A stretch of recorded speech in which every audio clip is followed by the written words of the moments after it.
भाई गोटे formal shirt देखिए। मौसा टे फॉर्मल सार्ट देखिए।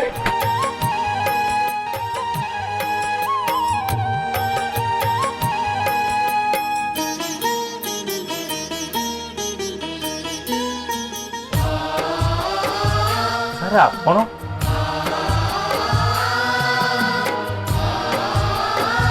ये ଜାଣିପାରିଲିନି ବାବା। ସାର୍ ଆପଣ ମୋତେ ଚିହ୍ନି ପାରୁନାହାନ୍ତି? ମୁଁ ସୂର୍ଯ୍ୟ ସାର୍, ସୂର୍ଯ୍ୟକାନ୍ତ ଦାସ, ଆପଣଙ୍କର ଚତୁର୍ଥ କ୍ଲାସ୍ ଷ୍ଟୁଡେଣ୍ଟ। ଓ ଆଚ୍ଛା ଆଚ୍ଛା ଆଚ୍ଛା ଆଚ୍ଛା। ଆରେ ବାପା ତୁ ଏତେ ବଡ ହେଇଗଲୁଣି। ଆଜ୍ଞା ସାର୍। ଆଉ ତୁ ଏବେ କରୁଛୁ କଣ? ସାର୍ ମୁଁ ବାଙ୍ଗାଲୋରରେ ସଫ୍ଟୱେୟାର ଇଞ୍ଜିନିୟର ସାର୍। ଓ ଆଚ୍ଛା ଆଚ୍ଛା ଆଚ୍ଛା ବଢିଆ ବଢିଆ ବଢିଆ। ଆଉ ସାର୍ ଆପଣ ଦେଖ, ହଁ ମୁଁ ଏଇ ଦୋକାନରେ କାମ କରେ ଆଉ। ଦେଖ ଡ୍ରେସ୍ ଦେଖ। ସାର୍ ଟିକେ ବାହାରକୁ ସାର୍ ଆସିପାରିବେ? ହଁ କହୁନୁ ବାପା। ଆସନ୍ତୁ ସାର୍ ବାହାରକୁ କଥା ହେବା ସାର୍।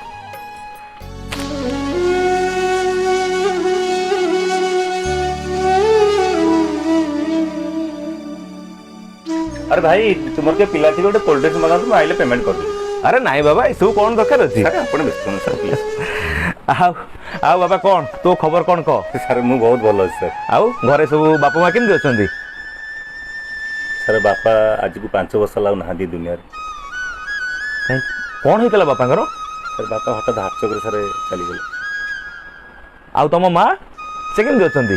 ସାର୍ ବାପାଙ୍କର ଯିବାର 6 ମାସ ପରେ ମା ବି। ଓହୋ ଆଚ୍ଛା ହଉ ହଉ ହଉ। ଆଉ ଛାଡ଼ ସେ କଥା।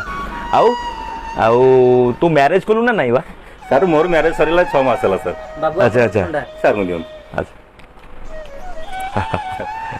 ହଁ ମୁଁ ପିଉଛି ପିଉଛି ପିଉଛି। ଆଉ ବାପା ବୋଉ ପିଲା ଭଲଟି? ସାର୍ ପୁଅ ପିଲା ବହୁତ ଭଲ। ସାର୍ ସବୁଠୁ ବଡ଼ କଥା ହେଲା ଆପଣ ଜାଣିଲେ ବହୁତ ଖୁସି ହେବେ, ସେ ବି ଆପଣଙ୍କ ଛାତ୍ରୀ। ଆଚ୍ଛା ଆଚ୍ଛା କିଏ କହିଲୁ ବାପା? କ'ଣ ସାର୍ ଭୁଲିଗଲେ ଯାହା ପାଇଁ ମୋତେ ଗୋଟେ ପିରିୟଡ଼ ବାହାରେ ଆଣ୍ଟି ଦେଇଥିଲେ? ଓହୋ କଣ ତା ନାଁଟା? ଓହୋ ହୋ ପିଙ୍କି ପିଙ୍କି। ସାର୍ ସାର୍ ଆଜ୍ଞା ସାର୍। ଆଚ୍ଛା ଆଚ୍ଛା ବଢିଆ ଆଉ। ସାର୍ ମୋ କଥା ଛାଡ଼। ଭଲ ଝିଅଟେ। ସାର୍ ଏବେ ମୋ କଥା ଛାଡ଼ନ୍ତୁ, ଆପଣଙ୍କ କଥା କୁହନ୍ତୁ ସାର୍। ଆଉ ସାର୍ ଆପଣ ଏ ବୟସରେ ଘରେ ବିଶ୍ରାମ ନେବା କଥା, ଏଠି ଆସି କାମ କରୁଛନ୍ତି? କଣ କହିବି ରେ ବାବା, ମୁଁ ତ ଜଣେ ପ୍ରାଇଭେଟ ସ୍କୁଲ ଶିକ୍ଷକ ଥିଲି। ଚାକିରିରୁ ଅବସର ନେବାର ଅଳ୍ପ କେଇ ଦିନ ହେଇଛି ନା ନାହିଁ, ମ୍ୟାଡ଼ାମ ବି ଚାଲିଗଲେ। ଆଉ ମୋ ଅବସର ଜୀବନର ପେନସନ୍ ଥିଲା ସେ ହେଉଛି ମୋ ପୁଅ। ସିଏ ବି ବାହାଘର ପରେ ମୋତେ ଘରୁ ବାହାର କରିଦେଲା। ଆଉ କ'ଣ କରିବି, ପେଟ ପୋଷିବା ପାଇଁ ଏଇ ଦୋକାନରେ ରହି କାମ କରୁଛି ଆଉ। ଆଉ ସାର୍ ଆପଣ ରହୁଛନ୍ତି କେଉଁଠି? ସେମିତି କିଛି ନାହିଁ, କେତେବେଳେ ଦୋକାନ ବାରିଣ୍ଡାରେ, କେତେବେଳେ ସ୍କୁଲ ଘରେ, ଏମିତି ଦେଖିକି ଯୋଉଠି ପାରିଲି ଶୋଇପଡ଼ିଲି। ମୋର ସେମିତି କିଛି ସ୍ଥିରତା ନାହିଁ ବାବା। ଆଉ ସାର୍ ମୋର ଗୋଟେ ଅନୁରୋଧ ରଖିବେ, ସାର୍ ଟିକେ ମୋ ସହିତ ଆସନ୍ତୁ। କୁଆଡ଼େ ବାବା? ସାର୍ ଆପଣ ଆগে ଆସନ୍ତୁ ମୋ ସହିତ, ଆସନ୍ତୁ ସାର୍। ଭାଇ ସାର୍ଙ୍କୁ ଟିକେ ମୁଁ ସାଙ୍ଗରେ ନେଇଯାଉଛି, ଆଉ ଆପଣଙ୍କ ନମ୍ବର ସାର୍ ମାର ଅଛି, ଦରକାର ହେଲେ ମୁଁ କଣ୍ଟାକ୍ଟ କରିବି।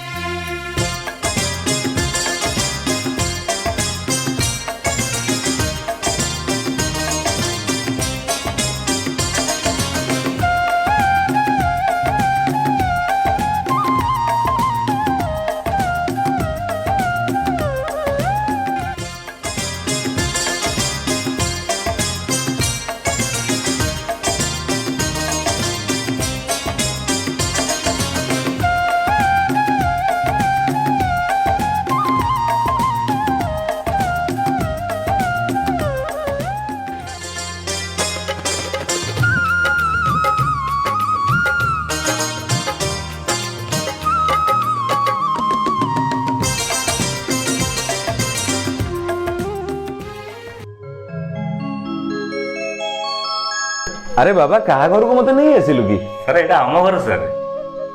ଆରେ ତମ ଘରକୁ ମୋତେ କାହିଁକି ଆଣିଛୁ? ସାର୍ କେବେ ଏଇଟା ଆମ ଘର ଥିଲା, ଆଉ ଆଜିଠୁ ସାର୍ ଏଇଟା ଆପଣଙ୍କ ଘର, ଆଉ ଆଜିଠୁ ସାର୍ ଆପଣ ଏଇଠି ହିଁ ରହିବେ। ନାଇଁ ବାବା ତୁ କାହିଁ ମୋ ପାଇଁ ହଇରାଣ ହବୁ? କ'ଣ କହିଲେ ସାର୍? ଆପଣଙ୍କ ପାଇଁ ମୁଁ ହଇରାଣ ହେବି? ଗରିବ ବାପାର ପୁଅ ଥିଲି ମୁଁ, ନା ପାଠ ପଢ଼ିବା ପାଇଁ ବହି ଖାତା ଥିଲା, ନା ପିନ୍ଧିବା ପାଇଁ ଖଣ୍ଡେ ଡ୍ରେସ୍ ଥିଲା। ଆଉ ସାର୍ ଆପଣଙ୍କର ମନେ ଅଛି ନା, ପ୍ରାୟ ମୁଁ ଟିଫିନ୍ ନେଇକି ସ୍କୁଲକୁ ଯାଏନି, କିନ୍ତୁ ଆପଣ ଆପଣଙ୍କ ଟିଫିନ୍କୁ ମୋ ସହିତ ସେୟାର କରନ୍ତି।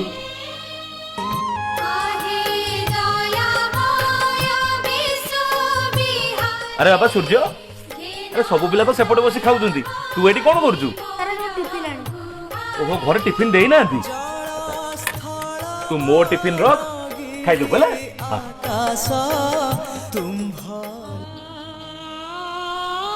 ଆଉ ଥରେ ସାର୍, ଆପଣ କହିଥିଲେ ସ୍କୁଲ ଛୁଟି ପରେ ମୋତେ ଅପେକ୍ଷା କରିବା ପାଇଁ, ମନେ ଅଛି ସାର୍ ଆପଣଙ୍କର?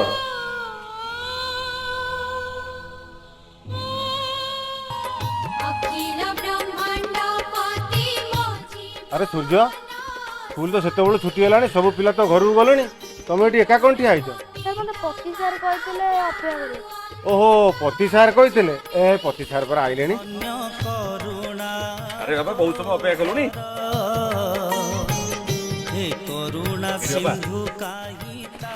ତୋ ପାଇଁ ଏଇଟା ଆଣିଥିଲି, ଆମର ସବୁ ସବୁ ଏ ବର୍ଷର ଟୋଟାଲ ବହି ଖାତା ସବୁ ଅଛି, ପେନସିଲ ସବୁ ଅଛି। ଆଉ ତୋର ଆଗକୁ ଜନ୍ମଦିନ ଆସୁଛି ହେଲା, ଆଉ ତୋ ପାଇଁ ଡ୍ରେସ୍ ଭଳିଆ ହେଲା। ଫଟାଫଟ ଫଟାଫଟ କରୁ। ଆଚ୍ଛା ସାର୍, ମୁଁ କିଛି ଦିନ ହେଲା ଦେଖୁଛି ଯେ ପିଲାକୁ ବହିପତ୍ର ଦେଉଛନ୍ତି, ଖାଇବା ପିଇବାକୁ ଦେଉଛନ୍ତି, ଡ୍ରେସ୍ ପତ୍ର ଦେଉଛନ୍ତି। ଆକ୍ଚୁଆଲି ପିଲା ସାଙ୍ଗରେ ଆପଣଙ୍କର ସମ୍ପର୍କ କ'ଣ? କେଜାଣି କାହିଁକି ସାର୍, ପିଲାଟା ମୋତେ ବହୁତ ଭଲ ଲାଗେ, ଗରିବ ପିଲାଟିଏ ହେଲେ ସାର୍ ସେ ବହୁତ ଭଲ ପାଠ ପଢୁଛି। ଆପଣ ଦେଖିବେ ସାର୍, ଦିନ ଆସିବ ମୋର ଏଇ ଛୋଟିଆ ସାହାଯ୍ୟଟି ଏ ପିଲାଟିକୁ ଦିନେ ବହୁତ ବଡ଼ ଜାଗାରେ ପହଞ୍ଚେଇ ପାରିବ। ଗୋଟେ କଥା ମନେ ରଖନ୍ତୁ ସାର୍, ଆମେ ଜଣେ ଜଣେ ଶିକ୍ଷକ ସତ, ହେଲେ ପିଲାମାନଙ୍କ ପ୍ରତି ଆମ ହୃଦୟରେ ଗୋଟେ ବାପାର ହୃଦୟ ରହିବା ବି ନିହାତି ଦରକାର ସାର୍। ଆପଣ ଠିକ୍ କହିଛନ୍ତି ସାର୍।